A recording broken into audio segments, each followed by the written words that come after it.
किसी भी successful trader की स्ट्रेटेजी भी लाके दे दूं, तो आप अगर उसको इंप्लीमेंट करोगे ना, तो भी आप सक्सेसफुल ट्रेडर नहीं बन पाओगे। या किसी भी सक्सेसफुल ट्रेडर से अगर आप पूछोगे ना, तो स्ट्रेटेजी उनका इंपॉर्टेंस नहीं रखता। इंपॉर्टेंट ये है कि स्ट्रेटेजी को किस तरीके से आप सिस्टम और प्रोसेस में लाएंगे। बहुत ज्यादा आपको इधर उधर सर्च नहीं करना है क्योंकि स्ट्रेटेजी मिल जाए, ये सीख लूं वो सीख लूं। क्योंकि प्रॉब्लम क्या, जितनी ज्यादा स्ट्रेटेजी सीखोगे ना, उसका दिमाग में स्ट्रेटेजी होगी, जेब में पैसा नहीं होगा।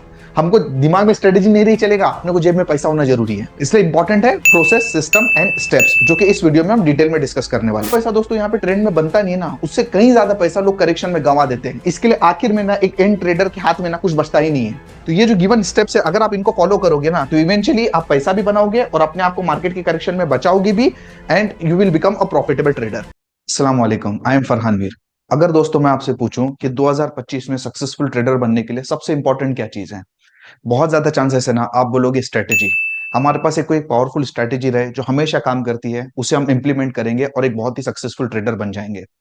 स्ट्रेटेजी दोस्तों इंपॉर्टेंट तो होती है, लेकिन वो सिर्फ अकेला पार्ट नहीं है जो आपको एक सक्सेसफुल ट्रेडर बनाएगा। मतलब अगर मुझे आप पर्सनली पूछो, तो आपकी जो ओवरऑल ट्रेडिंग जर्नी है, उसमें स्ट्रेटेजी या आपकी जो भी एनालिसिस का जिस तरीके से आप सिलेक्ट करते हो स्टॉक को, दैट इज ओनली 20%। 80% दोस्तों होता है आपका सिस्टम एंड प्रोसेसेस। अगर मैं आज आपको किसी भी सक्सेसफुल ट्रेडर की स्ट्रेटेजी भी लाके दे दूं, तो आप अगर उसको इंप्लीमेंट करोगे ना, तो भी आप सक्सेसफुल ट्रेडर नहीं बन पाओगे। या किसी भी सक्सेसफुल ट्रेडर से अगर आप पूछोगे ना, तो स्ट्रेटेजी उनका इंपॉर्टेंस नहीं रखता। इंपॉर्टेंट ये कि स्ट्रेटेजी को किस तरीके से आप सिस्टम और प्रोसेस में लाएंगे। और एक आम आदमी का प्रॉब्लम क्या होता है, उसे सिर्फ चाहिए रहते हैं कोई मल्टीबैगर स्ट्रेटेजी, कोई गोल्डन स्ट्रेटेजी। उसके चक्कर में वो यूट्यूब पे जाता है, इंस्टाग्राम पे जाता है, टेलीग्राम पे जाता है, कुछ सर्च करता है, कुछ चीजें सीखता है वहां से, उसको इंप्लीमेंट करता है। कुछ टाइम वो चलती है, कुछ टाइम वो नहीं चलती है, बिकॉज कोई भी स्ट्रेटेजी परफेक्ट नहीं होती। 60-65% अगर किसी स्ट्रेटेजी की एक्यूरेसी है ना, तो आप बोलोगे बहुत अच्छा है। तो कुछ टाइम लॉस करेगा, कुछ टाइम प्रॉफिट करेगा, छोड़ देगा, नई स्ट्रेटेजी ढूंढेगा, किसी और यूट्यूबर के पास जाएगा, सीखेगा, हजारों लाखों रुपए बर्बाद कर देगा, और फिर उसे समझ में आता है कि भाई ये सब चीजें तो काम नहीं कर रही है, ये स्ट्रेटेजी तो बेकार है। बिकॉज प्रॉब्लम ये है ना कि वो स्ट्रेटेजी बेकार नहीं जो उसने सीखी है, प्रॉब्लम यह है कि वो strategy is only 20% of trading. जो आपका 80% है वो सिस्टम और प्रोसेस है। अगर उसको आप सही से इंप्लीमेंट करोगे ना, तो डेफिनेटली आप एक सक्सेसफुल ट्रेडर बन जाओगे। अगर आप टेक्निकल की बात करो ना, आपको अगर बेसिक चीजें भी आती हैं, मतलब सपोर्ट, रेजिस्टेंस और कैंडल स्टिक, अगर आपको इतना भी आता ना, तो ये अपने आप में काफी है।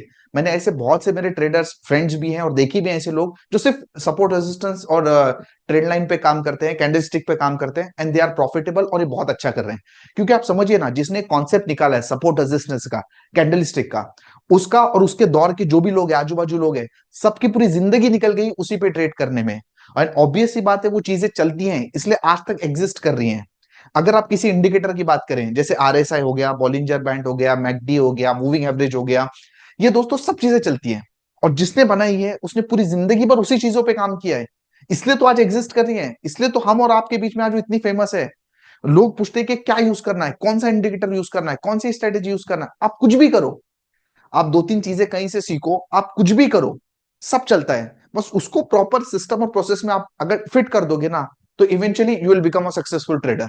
बहुत ज्यादा आपको इधर उधर सर्च नहीं करना है क्योंकि स्ट्रेटेजी मिल जाए, ये सीख लूं वो सीख लूं। क्योंकि प्रॉब्लम क्या, जितनी ज्यादा स्ट्रेटेजी सीखोगे ना, उसका दिमाग में स्ट्रेटेजी होगी, जेब में पैसा नहीं होगा। हमको दिमाग में स्ट्रेटेजी नहीं रही चलेगा, अपने को जेब में पैसा होना जरूरी है। इसलिए इंपॉर्टेंट है प्रोसेस, सिस्टम एंड स्टेप्स, जो कि इस वीडियो में हम डिटेल में डिस्कस करने वाले हैं। ये एक बहुत ही नॉलेजेबल, पावरफुल वीडियो होने वाला है। वीडियो को पूरा देखिए, अपने दोस्तों के साथ शेयर कीजिए, और मेरा दावा है दोस्तों, अगर आप इसको इंप्लीमेंट करते हैं ना, 2025 में आप एक सक्सेसफुल ट्रेडर बन जाएंगे। Let's get started without wasting time. मेरा दोस्तों आपसे क्वेश्चन ये है ना, कि अगर आपको ऐसा लगता है कि कोई मुझे ट्रेडिंग स्ट्रेटेजी मिल जाए, कुछ मिल जाए, तो मैं सक्सेसफुल ट्रेडर बन जाऊंगा, तो एक काम करते हैं, पहले ना मार्केट में समझते हैं कि किस तरीके से, अगर आप स्विंग या पोजिशनल ट्रेडर हैं, तो किस तरीके से मार्केट में पैसा बना। इसके लिए पिछले साइकिल देखते हैं। मार्च 2020 में दोस्तों कोविड आया था। कोविड आने के बाद मार्केट में बॉटम लग गई। उसके बाद मार्च 2020 के बाद से एक तेजी मार्केट में चालू हो गई, एक बहुत अच्छा साइकिल चला, और अक्टूबर 2021 तक लोगों का बहुत अच्छा पैसा बना। अक्टूबर 2021 से मार्केट डिप होने लगी, वहां पे वो रशिया यूक्रेन की वॉर का प्रॉब्लम चालू हो गया था। और उसके बाद करीब करीब आप देख सकते हो कि मार्च 2023 तक कुछ भी खास पैसा नहीं बना। मार्च 2023 के बाद मार्केट अगेन चलने लगी, और अक्टूबर 2024 तक, मतलब 2-3 महीना पहले तक मार्केट ने बहुत अच्छा पैसा बनाया। और उसके बाद अक्टूबर 2024 से आप देखिए, पिछले 3 महीने में बहुत ही बुरा फेज था ट्रेडर्स लोगों के लिए। अब आप पूरे फेजेस में देखिए, अगर आपकी स्ट्रेटेजी कुछ भी है ना, अगर आप कुछ भी सिंपल फॉलो करते हैं, तो देखिए ये फेज में पैसा बनाना कोई भी डिफिकल्ट काम नहीं है। आप कुछ भी यूज कर लो, पैसा तो बन जाएगा। इंपॉर्टेंट ये है ना, कि ये फेज में आपको अपनी ट्रेडिंग को कम करना है या अपनी ट्रेडिंग को अवॉइड करना है, ताकि जो पैसा आपने यहाँ पे बनाया वो पैसा आपका यहाँ पे बचा रहे। मैं दोस्तों ऐसे कई लोगों से रोज देख रहा हूं ना कि ये लेवल तक लोगों ने इतना अच्छा पैसा बनाया, मे बी इन्होंने यहाँ स्टार्ट किया होगा, यहाँ स्टार्ट किया होगा, यहाँ स्टार्ट किया होगा, पिछले 3 महीने में, इनफैक्ट पिछले 10 दिनों में जितना लोगों ने पैसा बनाया ना, वो ऑलमोस्ट काफी सारा लॉस कर चुके हैं। और बहुत सारे लोग तो ऐसे हैं जो जिन्होंने कुछ बनाया नहीं और ज्यादा लॉसेस में आ चुके हैं। उसका रीजन ये है ना कि देखिए ये पूरे इसमें आप कुछ भी फॉलो कीजिए, सपोर्ट रेजिस्टेंस फॉलो कीजिए, आरएसआई फॉलो कीजिए, बॉलिंजर बैंड फॉलो कीजिए, इंपॉर्टेंट ये है ना, जैसे ये फेज है, ठीक है, अब ये फेज में ना दोस्तों हर कोई स्टॉक गिरना ही है। आप कुछ भी देख के लो, कुछ भी देख के लो, आप स्टॉक को गिरना ही है। फर्क सिर्फ क्या रहेगा, हो सकता है कि कोई स्टॉक 10% गिरे, हो सकता है कोई 5% गिरे, हो सकता है कोई 25% गिरे। तो ऐसे फेज में आपको ये इंपॉर्टेंट है ना कि आपको ट्रेडिंग से दूर रहनी है या कम ट्रेडिंग करना है। तो ये दोस्तों किसी स्ट्रेटेजी के डिसाइड के हिसाब से डिसाइड नहीं होगा, ये डिसाइड होगा आपके सिस्टम एंड प्रोसेसेस से। अगर आपका सिस्टम एंड प्रोसेसेस इंप्लीमेंटेड है और सही जगह पे है ना, तो आपको खुद ब खुद बताएगा कि कब आपको ट्रेड लेना है, कब आपको एग्जिट करना है, कब आपको मार्केट से दूर रहना है। इसके लिए ये चीजें बहुत ज्यादा इंपॉर्टेंट है। जितना पैसा दोस्तों यहाँ पे ट्रेंड में बनता नहीं है ना, उससे कहीं ज्यादा पैसा लोग करेक्शन में गंवा देते हैं। इसके लिए आखिर में ना एक एंड ट्रेडर के हाथ में ना कुछ बचता ही नहीं है। तो ये जो गिवन स्टेप्स है, अगर आप इनको फॉलो करोगे ना, तो इवेंचुअली आप पैसा भी बनाओगे और अपने आप को मार्केट के करेक्शन में बचाओगे भी, and you will become a profitable trader. Let us discuss steps to become a successful trader. सबसे पहले ना मैं एक बार पूरे स्टॉप का आपके सामने रीड कर देता हूं और फिर उसके बाद धीरे धीरे एक एक को एक्सप्लेन करूंगा। स्टेप नंबर दोस्तों ये होता है ना कि आपको अपना सबसे पहले तो स्टॉक को सिलेक्ट करना है जिसमें आपको ट्रेड लेना है। स्टेप नंबर 2 क्या होता है, जैसे आप स्टॉक को सिलेक्ट करोगे ना, आपको ये डिसाइड करना है कि ये मेरा स्टॉप लॉस है, ये मेरा टारगेट है। मतलब पहले ही डिसाइड हो जाना चाहिए कि ये मैं स्टॉक यहाँ पे निकलूंगा, या तो प्रॉफिट पे निकलूंगा या तो लॉस पे निकलूंगा। आपने स्टॉक को डिसाइड कर लिया, टारगेट स्टॉप लॉस डिसाइड कर लिया। अब नेक्स्ट स्टेप क्या होता है, अब दो ऑप्शन है, या तो स्टॉक आपके अगेंस्ट में जाएगा, है ना, या तो आपके फेवर में जाएगा। अगर स्टॉक आपके अगेंस्ट में जाता है तो सीधा सीधा स्टॉप लॉस पे आपने एग्जिट कर लेना है। अगर स्टॉक आपकी फेवर में गया तो आपको क्या करना है, अपनी जो स्टॉप लॉस है ना उसको ट्रेल करना है, ठीक है, और ट्रेल करते करते चलते रहना है। उसके बाद या तो आप टारगेट पे एग्जिट करोगे या तो स्टॉप लॉस पे एग्जिट करोगे। दोनों केस में एग्जिट हो गया, आपका सिस्टम खत्म, आपका you are out of the trade and done. अब ये सिंपल से स्टेप्स अगर आपने दोस्तों फॉलो किए होते ना, तो कोई भी मार्केट करेक्शन में आप सीधा सीधा पहले ही एग्जिट कर लोगे जब भी इतना बड़ा फॉल आने वाला है। तो ये जो स्टेप्स है ना दोस्तों, एक एग्जांपल से समझने की कोशिश करते हैं। तो जो सबसे पहला है ना, जो आपने अपना जो स्टॉक है ना, ये अपनी ओन एनालिसिस पे सिलेक्ट करना है। ओन एनालिसिस का मतलब ये होता है ना दोस्तों कि आपकी एनालिसिस खुद की होनी चाहिए। क्योंकि आप एक बात समझिए, इस मार्केट में ना पैसा एनालिसिस का नहीं है, पैसा आपकी कन्विक्शन का है। और कन्विक्शन आपको तभी आएगा जब एनालिसिस आपकी खुद की होगी। अगर आपने कहीं से भी स्टॉक सुन लिया, किसी से रिकमेंडेशन ले लिया, मे बी टीवी पे देख लिया, या किसी आप टेलीग्राम चैनल पे जुड़े हो वहां से आपने कोई स्टॉक ढूंढ लिया, और ब्लाइंडली अगर आपके किसी ने किसी के बोलने पे स्टॉक लिया ना, तो वो लेवल का कन्विक्शन कभी आपका आ ही नहीं पाएगा। थोड़ा मार्केट ऊपर नीचे हो जाएगी, आप ट्रेड से एग्जिट करोगे। आप भले स्टॉक कहीं से भी सुन लो, टीवी से सुन लो, टेलीग्राम से सुन लो, लेकिन उसके बाद आपकी उसमें खुद ओन एनालिसिस होनी चाहिए, आपकी खुद की कुछ ना कुछ स्ट्रेटेजी होनी चाहिए। दैट इज ओनली 20%, बट कुछ ना कुछ तो आपका एनालिसिस होना चाहिए। बिकॉज एनालिसिस से कन्विक्शन आएगा और कन्विक्शन से पैसा बनेगा। उसके बाद आपने क्या करना है, लेट से स्टेप नंबर 1 में हमने कोई स्टॉक सिलेक्ट कर लिया, लेट से टाटा मोटर्स। यहाँ पे अगेन मैं ऐसे रैंडम एग्जांपल दे रहा हूं और जो वैल्यूज भी ले रहा हूं वो रैंडम वैल्यूज हैं। जैसे आपने टाटा मोटर्स सिलेक्ट कर लिया, अब दूसरा स्टेप क्या है, स्टेप नंबर 2 है कि आपको अपना स्टॉप लॉस सिलेक्ट करना है, टारगेट सिलेक्ट करना है। ठीक है, मान लेते हैं कि टाटा मोटर्स अभी फिलहाल 700 रुपए पे, ठीक है, आपने एक स्टॉप लॉस डिसाइड कर लिया, आपने स्टॉप लॉस सोचा 600 का है, और मेरा टारगेट है मान लेते हैं 1000 का। अगेन ये समझिए हमने डिसाइड कर लिया, ठीक है, और ये टाटा मोटर्स लेने के पहले आपने एनालिसिस कर लिया कि टाटा मोटर्स आप क्यों ले रहे हो और क्या टारगेट है, क्या स्टॉप लॉस है। जनरली दोस्तों क्या होता है, लोग मुझे पोर्टफोलियो भेजते रहते हैं और बोलते हैं अफरान भाई मैं इसमें क्या करूं। तो मैं उनको ये पूछता हूं कि आपने जब स्टॉक लिया तो क्या सोच के लिया, है ना। क्योंकि एनालिसिस लेने के पहले करना है, लेने के बाद आप एनालिसिस करोगे ना तो फिर कुछ नहीं होना, फिर वो बेसिकली आपने ले लिया और फिर आप ट्रेडिंग के लिए लिए तो लॉन्ग टर्म इन्वेस्टर बन जाओगे, इस तरीके की स्टोरी होगी। तो आपने डिसाइड कर लिया अपना स्टॉप लॉस क्या है, टारगेट क्या है। अब क्या होगा, आपने ट्रेड ले लिया, 700 पे ले लिया आपने, और ये सोचा कि 1000 पे मैं निकल जाऊंगा या 600 पे स्टॉप लॉस कट जाएगा। अब पॉसिबिलिटी क्या है कि स्टॉप है ना, जो स्टॉक है वो आपके अगेंस्ट जाएगा। अगेंस्ट जाएगा मतलब आपने 700 पे लिया, ठीक है, 700 पे जैसे स्टॉक लिया वो सीधा नीचे गिरने लगा, 720 गया, 720 गया, फिर 680 आया, और इस तरीके से 650 आया और 600 आया। जैसे ही स्टॉप लॉस पे आया, काम खत्म, एग्जिट। और आपने ऑलरेडी सोचा था 100 रुपए का मैंने लॉस लेना है, आपने 100 रुपए का लॉस लिया, काम खत्म, एग्जिट। एक केस खत्म। दूसरे केस में क्या होता है कि स्टॉक ना आपके फेवर में जाता है, मतलब आपने 100 में लिया, अब स्टॉक कितना बन गया, 700 में लिया, अब स्टॉक कितना बन गया, 800। ठीक है, 700 का स्टॉक कितना हो गया, 800। स्टॉक अभी अपने डायरेक्शन में जा रहे हैं। तो जैसे ही जो इनिशियली जो आपका स्टॉप लॉस कितना था, 600 का, अब आप क्या करोगे, जो आपका स्टॉप लॉस है ना उसको ट्रेल करोगे आप। मतलब आपने 700 में लिया था ना, तो पहले आप 600 का स्टॉप लॉस का 100 रुपए का रिस्क लेने लगे थे। आपने स्टॉप लॉस को मूव कर लिया अपने कॉस्ट पे। स्टॉक अगेन आगे जाने लगा, मे बी 850 पे गया, तो आपने स्टॉप लॉस को अपने मूव कर दिया कितना, 750 पे। इस तरीके से स्टॉप लॉस आप बढ़ाते रहे। और जो स्टॉप लॉस बढ़ाओगे, ऑब्वियस सी बात है, इसमें भी कोई स्ट्रेटेजी होगी, कुछ टेक्निक होगी जो आपने डिसाइड की है। ठीक है, तो इससे क्या होगा कि कल को अगर स्टॉक मान लेते हैं कि 700, 880, 850 से घूम के वापस भी आ जाता है, तो भी एटलीस्ट आप 750 पे एग्जिट ले लेंगे। तो पूरा तो लॉस नहीं हुआ, 700 पे आपने लिया तो कुछ तो प्रॉफिट लेके निकले। अब लोगों का प्रॉब्लम क्या होता है, इनके पास ना स्टेप्स नहीं होते, सिस्टम नहीं होता। तो 700 का स्टॉक 850 जाता है, और जब मार्केट गिरती है, जैसे पिछले 8-10 दिनों में आपने देखा मार्केट जो गिर रही है, वो क्या हो जाता है, स्टॉक आके सीधा सीधा ये लेवल भी काट देता है। तो लेना ना देना, वो आपने देखा, नोशनल प्रॉफिट आपको हुआ, 700 के नीचे चले गया, एंड इन फैक्ट जो आप प्रॉफिट ले रहे थे वो स्टॉक 700 की जगह पहुंच गया 600 पे। अब आपका क्या सीन हो जाएगा, लिया था हमने 1000 के टारगेट के लिए, आगे भी गया, लेकिन 700 का, 700 के नीचे भी अब आ गया। और अब अपने को क्या बचेगा, अपन अब बनेगा लॉन्ग टर्म इन्वेस्टर। क्यों बोले, अच्छी कंपनी है, कभी ना कभी तो रेट आ जाएगा। तो इस तरीके से आपको करना नहीं है। स्टॉक आपके अगेंस्ट में गया तो स्टॉप लॉस पे एग्जिट करना है, अगर आपके फेवर में गया तो जो आपका स्टॉप लॉस है उसको आप ट्रेल करते रहो, ताकि एटलीस्ट अपना जो कॉस्ट है उस पर तो हम लोग कम से कम निकल पाए।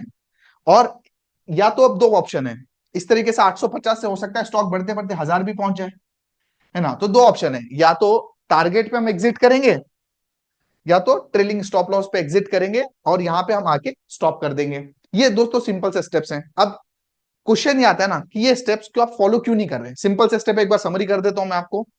आपको अपना स्टॉक खुद ढूंढना है, स्टॉप लॉस टारगेट डिसाइड करना है, ट्रेड लेना है। अगर ट्रेड आपके फेवर में गया तब तो स्टॉप लॉस को ट्रेल करते जाओ, और या तो फिर जो ट्रेलिंग स्टॉप लॉस है वो कटे, या तो टारगेट कटे उस पर एग्जिट करो। अगर स्टॉक आपके अगेंस्ट में गया, सीधा सीधा स्टॉप लॉस पे एग्जिट करो एंड एंड करो। स्टेप्स तो बड़े सिंपल हैं। अब क्वेश्चन ये आता है, और इसको आप इंप्लीमेंट करके देखो। मतलब मैं आज अगर मैं आपके सामने ठहर के कुछ बोल पा रहा हूं, कुछ ना कुछ थोड़ा बहुत मैंने जो भी लाइफ में किया है, यही मेन फंडा है मेरे पीछे, है ना। कोई भी स्ट्रेटेजी यूज करो, कुछ नहीं, स्टेप्स आप फॉलो करो। अब लेकिन लोग फॉलो क्यों नहीं कर पाते, उसका सीन ये देखिए, अगर आपने मान लेते हैं ये स्टॉक डिसाइड कर लिया, ठीक है, अब 700 का स्टॉक है आपका, टारगेट कितने का है, 1000 रुपए का। मतलब कितना, ऑलमोस्ट बोल सकते हो 40 टाइम्स रिटर्न है ये। ठीक है, अब मुझे एक बात बताओ, अगर 40% का रिटर्न अगर आपको साल भर में भी आता है तो बुरा क्या है। 40% का रिटर्न अगर आपको साल भर में आता है तो भी बुरा क्या है। बट एक आम आदमी का प्रॉब्लम क्या होता है, वो स्टॉक लेगा आज, ठीक है, और फिर उसको घूरता रहेगा। तू चल, तू चल, तू चलता क्यों नहीं है। थोड़ा ऊपर नीचे होगा, उसकी दिल की धड़कनें ऊपर नीचे होती हैं, वो स्टॉक को घूरेगा घूरेगा घूरेगा। एक महीना देखेगा स्टॉक चल नहीं रहा, 2 महीना देखेगा स्टॉक चल नहीं रहा, और कभी ना कभी उस ट्रेड से एग्जिट कर लेगा। क्योंकि प्रॉब्लम क्या होती है पता है, एक आम आदमी को क्या लगता है, एक आम आदमी को ये लगता है ना कि पहली तो ना जो ट्रेडर होता है ना वो 50 यूट्यूब चैनल को फॉलो करता है ना, और 50 टेलीग्राम का पार्ट रहता है वो।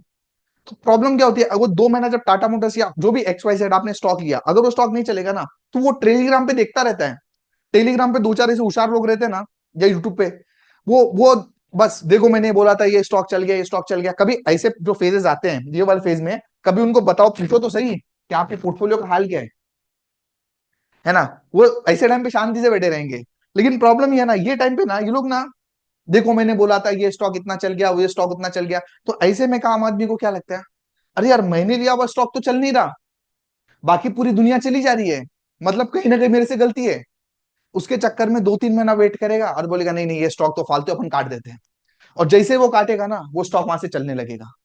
तो सबसे पहले अगर आपने ट्रेड लिया ना, देखो ये पूरे स्टेप्स में कहीं पे भी ना मैंने ये नहीं बोला आपको कि आपको ना बाकी टेलीग्राम पे देखना है क्या हो रहा है, ट्विटर पे देखना है क्या हो रहा है, या यूट्यूब पे देखना है क्या हो रहा है, या कहीं पे मैंने आपको ये नहीं बोला कि आप मार्केट को देखो, मार्केट 5% ऊपर है, 10% नीचे है ना। ये सब चीजें सेकेंडरी हैं।